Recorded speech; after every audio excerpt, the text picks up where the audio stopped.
So all of us as parents, we want to see our kids, flourish in life. We want to see them prospering in life, and we want to see them with long lives. So my topic is really on the topic of honor, because in the Bible, honor is spoken about a lot, and we then agreed. Between me and my husband, we then came to a conclusion that we will teach our children not only respect but honor as well. We see honor in the Bible. I think it's a well-known fact. It was preached about, spoken about for so long, that in the commandments, there was only one commandment that had a promise of God to it.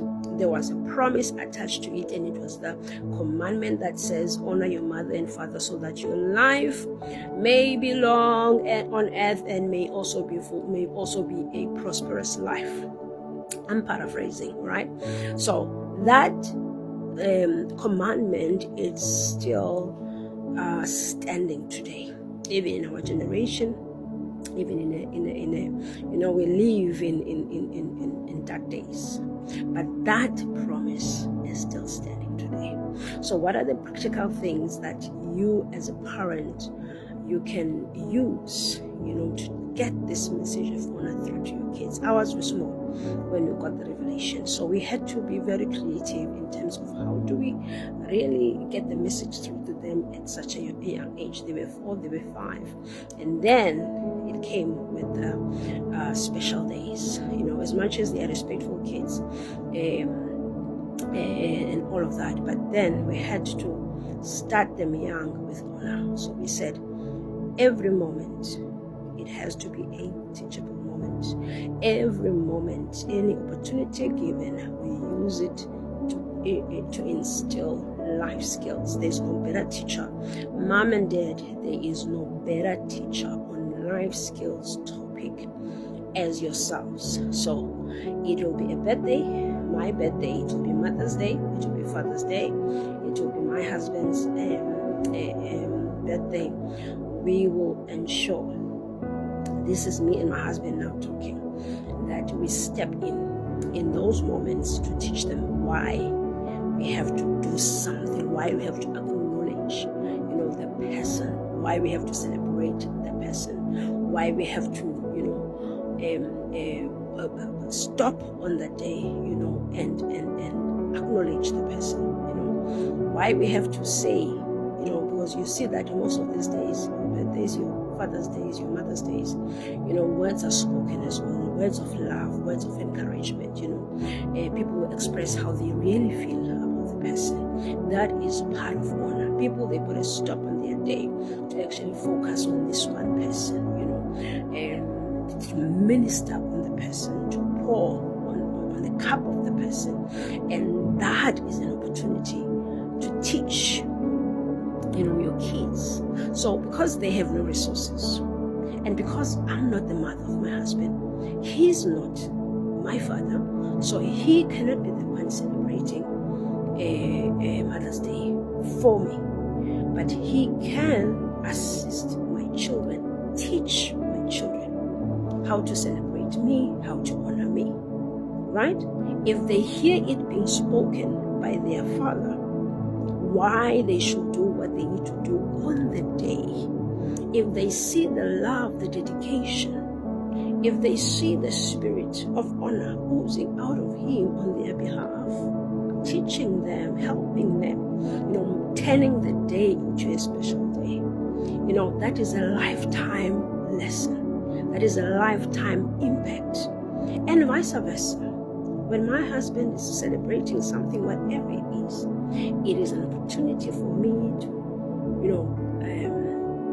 bring in my boys and say, how do you want to celebrate your father? For example, your Father's Day, I ask them, what gift do you want to buy him? Do you want to buy me a gift? What is your plan for the day? Because it is a day to honor.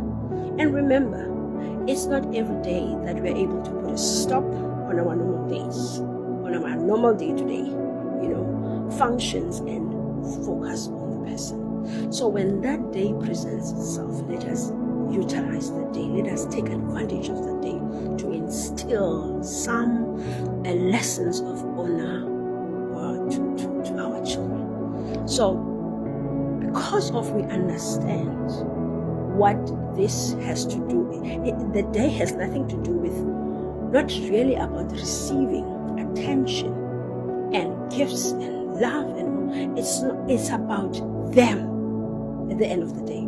It's an investment unto God. It's an investment to say, Father, I am teaching them so that it can be instilled and engraved in their hearts. So that, Father, you can fulfill their promise, the promise that you have spoken. So that, Father, when the seed sown has grown, fulfill your word over their lives. Because the small seeds we sow now in our little ones' hearts, it grows even beyond you can ever imagine as a parent. So do not be weary. Parent, do not be weary. So you can continue on, build on it, and remind them, why should we honor this person? Why should we? And you will see that it flows out. Now my boys are big. I don't have to say anything. When it's Father's Day, they take over because it's within them now to say, here's a day to honor my father. Here's a day to honor my mother. No one does anything anymore. They just do. My husband, I looked at him on my birthday. I looked at him because the boys came in, everything was all prepared, gift bag, this. I actually thought, did you? He says, no, I had nothing to do with it. I had nothing to do with it. And it goes beyond your household.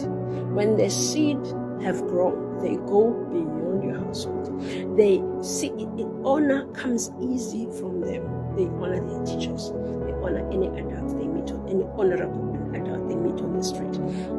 They honor, and sometimes I want to say to the parents, sometimes we're not perfect. I'm not a perfect mother. My husband is not perfect. Sometimes we're not even deserving of honor. But because you understand, the bigger picture, you have a bigger picture of, this, you're doing this for your kids' future. So when God calls you one day, you know that you maintained the main thing, and you know that their futures are secured. Long life and prosperous lives they will have on earth, even in your absence. So that should be the main goal. That should be the main goal, that Lord, continue to give me more revelation on how to train up these kids on the subject of honor. That should be our prayer. Continue, Lord, to teach me, because I will not be here. You're going to come back one day and call me. But I have to leave kids on earth that I know that you will keep your eyes on them, and you will fulfill every promise that you've spoken over their lives. So it's not really about us receiving, but it's about their eternal reward. What we after here is about eternal reward of our children.